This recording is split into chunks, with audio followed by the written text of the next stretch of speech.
Have you ever felt like there's a better version of yourself just waiting to be unlocked? Yeah, like there's more you could be doing. Yeah, exactly. Well, that's kind of what we're exploring today. Okay. We're doing a deep dive into Chapter 02, Okay. which is all about the core principles of building character and growing as individuals. It's really about those foundational things that make for a life well lived, you know? Yeah. And this chapter, I think, has some really interesting perspectives on what it takes to cultivate that inner strength. Right, and achieve real progress. Yeah. So we're pulling from these writings that go deep into the formation of a strong moral compass. Okay. The importance of perseverance. Sticking with it. Exactly. Yeah. And just the power of that inner drive and courage, you know. Unleashing that anyway. Yes. Yeah. But our mission today, listener, isn't just to rehash these ideas. Right. We want to get to those real-world takeaways that you can actually put to use Actionable stuff. right now Yeah. to boost your own learning and development journey. Love it. Okay, so Chapter 02 starts with the bedrock character. Yeah. It really stresses that developing good character isn't just some nice to have. Right. It should be a central goal in life. It's the foundation The foundation. for everything else. Yeah, great. And they bring up this really interesting example of a guy who died young, Oh, right. only 38, Oh, wow. but he had such a huge influence. Huh.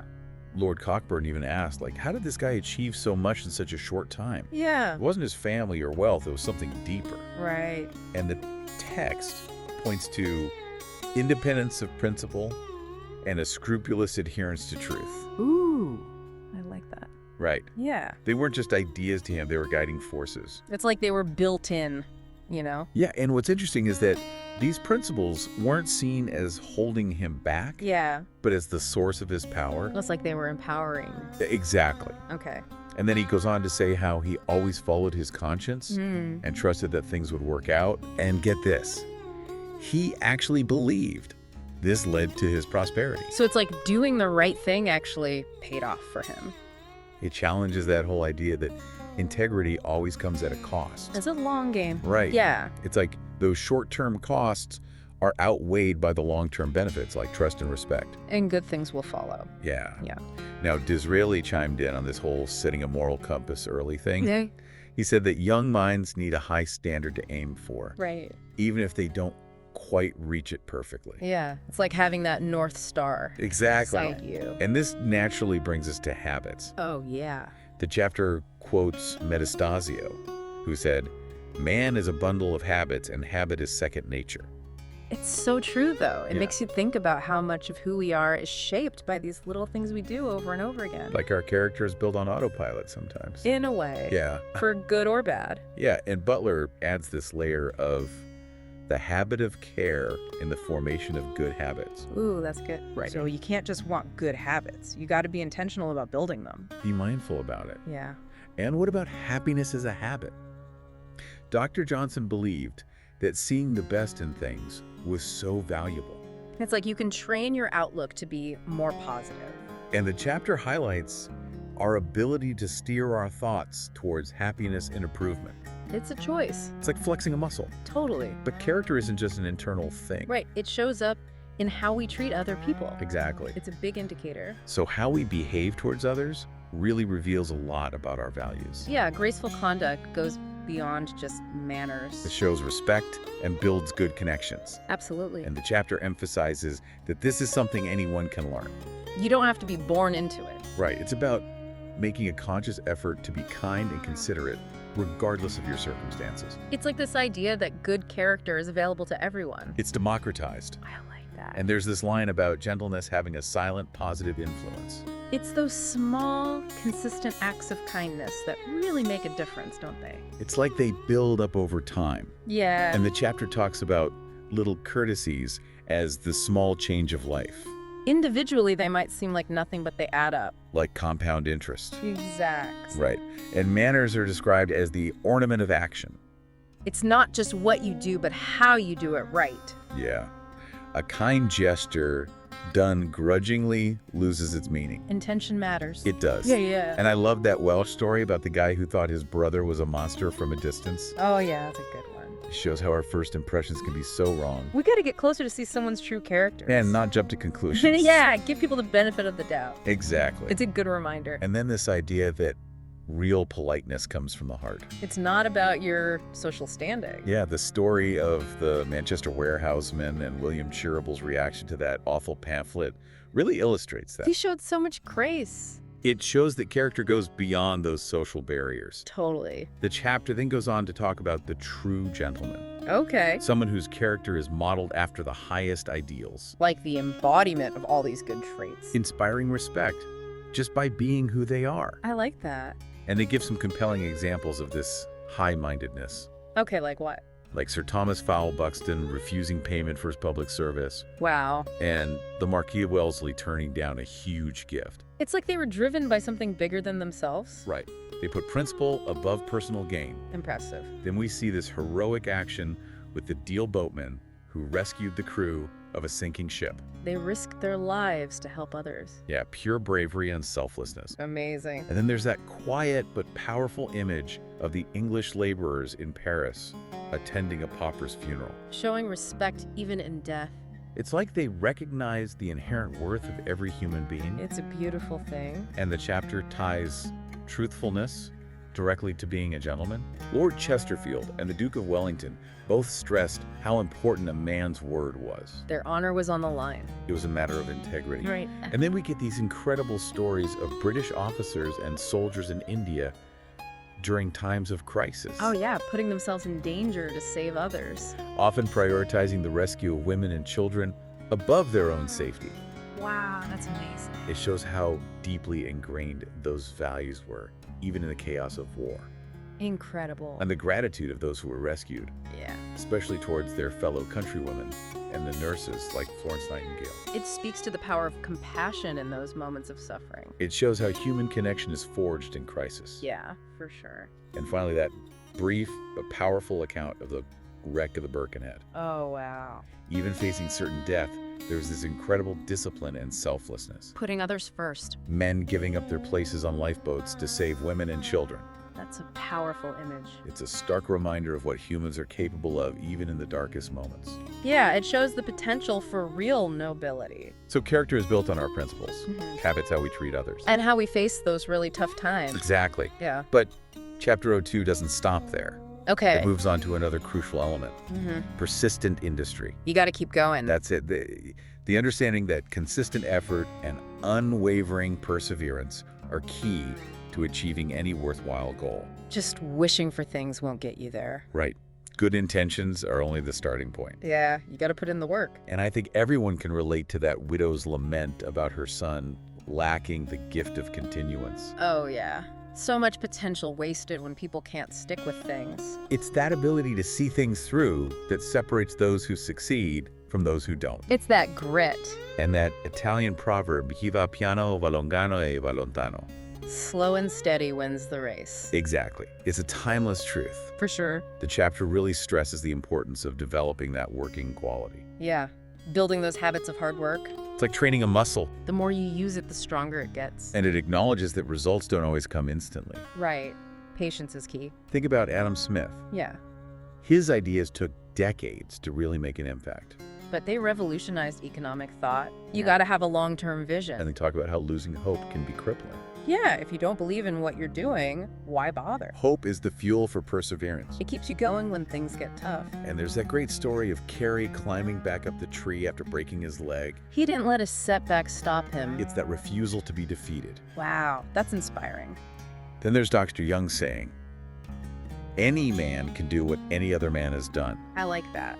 but with that caveat about individual differences. Like Audubon getting sick and not being able to do what he used to. Yeah. So it recognizes that we all have our own strengths and limitations. Yet still encouraging.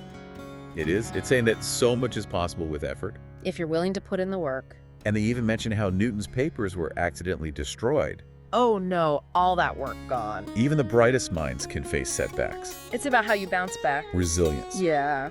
And then there's Layard, who spent years excavating the monuments of Nineveh. Wow, that's dedication. It wasn't a quick victory. It was a long and difficult process. But he uncovered incredible history. And Comte de Buffon, who said, genius is patience. I love that quote. He was so productive even while battling a painful illness. He didn't let anything stop him. And then we have Sir Walter Scott. Okay.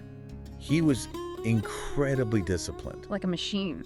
Right? He had this strict routine. He woke up early and he produced a huge amount of work. Wow. And even though he felt inadequate at times, Really? he still accomplished so much. That's amazing. It's like structure and consistent effort can overcome those feelings of self-doubt. It's like his routine fueled his success. And then there's Samuel Drew, who was a bit of a troublemaker in his youth. Okay. He transformed his life through sheer determination. What did he do? He taught himself to read and write later in life. Wow. And he eventually became a respected minister and writer. That's a huge transformation. It's a testament to the fact that it's never too late to change. And the power of self-education. Absolutely. Yeah. And finally, Lord Brougham. Okay. He had this incredible capacity for hard work. He was unstoppable. And he just refused to give up on his political goals, even after so many setbacks. He must have had a lot of resilience. So much. Yeah. And it eventually paid off. He achieved some significant things. Oh, that's incredible. So persistent industry isn't just about putting in the hours. Right. It's about that drive to keep learning and adapting even when things are tough. Never giving up. Exactly. Yeah. And the final piece of this Chapter 02 puzzle is energy and courage. That inner spark. Yeah, that willingness to face challenges head on. You gotta have that fire. They quote this old Norseman who said, "I rely on my own strength." That's powerful. And there's this crest with a pickaxe. And the motto, either I will find a way or make one. Wow. It's that proactive mindset that's so important. Yeah. Not waiting for things to happen. Going after it. Taking charge. Exactly. And the chapter stresses that having a purpose and putting in the work is more important than just natural talent. Hard work beats talent when talent doesn't work hard. Right. Yeah. And they define energy of will as the central power of character. It's like that inner drive that fuels everything we do. And they say true hope comes from that energy of will. So it's not just wishful thinking, it's a belief in your ability to make things happen. It's hope grounded in action. Powerful. And that motto at Battle Abbey, hope and strength on a broken helmet. It's like even in defeat, those things remain. They endure. Yeah. And the chapter warns against just wishing for things. You gotta take action. It's like Wellington, waiting for Blucher at Waterloo, but still actively fighting. You can't just sit back and hope for the best. And they talk about cheerfully enduring even the drudgery as a form of self-discipline. Oh man, that's tough. But those mundane tasks can build character. Finding meaning in the everyday stuff.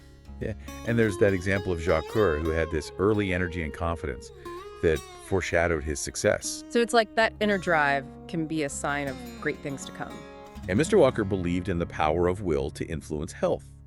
Interesting. But he also cautioned against relying on it too much. It's like a balance, you know? Yeah, and then they contrast Napoleon, who was super energetic but selfish, with Wellington, who was resolute, self-denying, and patriotic. It shows how the direction of your energy really matters. Power without a moral compass can be destructive. Absolutely.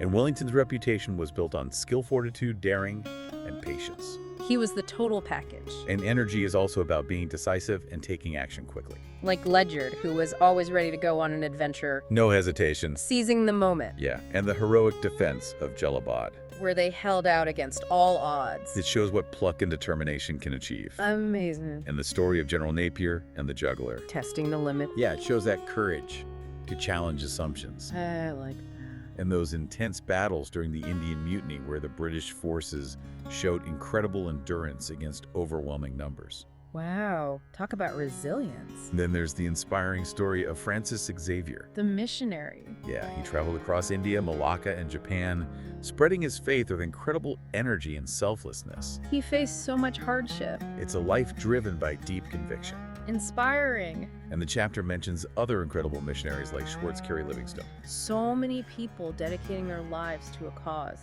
driven by that inner fire. Yeah. John Williams pursued his missionary calling even though people doubted him. He didn't let that stop him. And he worked in a noisy factory, which must have made it even harder. Wow. That's dedication.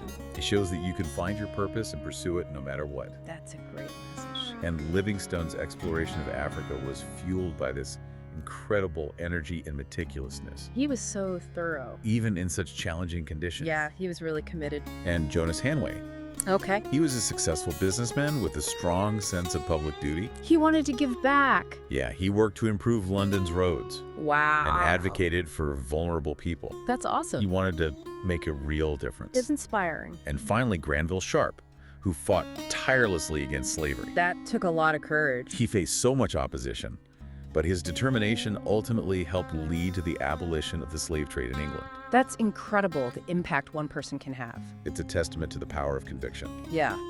So as we wrap up our deep dive into Chapter 02, what are the key takeaways for our listener? Well, we've looked at the importance of building a strong character through our principles. Our habits, how we treat others. Yeah, and we explored the power of persistent industry. That unwavering effort that leads to real achievement. And, of course, the driving forces of energy and courage. That inner fire that helps us overcome obstacles. It's all connected. It is. And these historical examples show us that growth and achievement aren't limited by our background or circumstances. It's about effort and spirit. Exactly. Yeah. So listener, here's something to think about. Okay. Where in your own life could you apply these principles? Good question. Maybe it's developing a specific character trait or setting a challenging goal and really sticking with it. We're facing a current challenge with more energy and courage.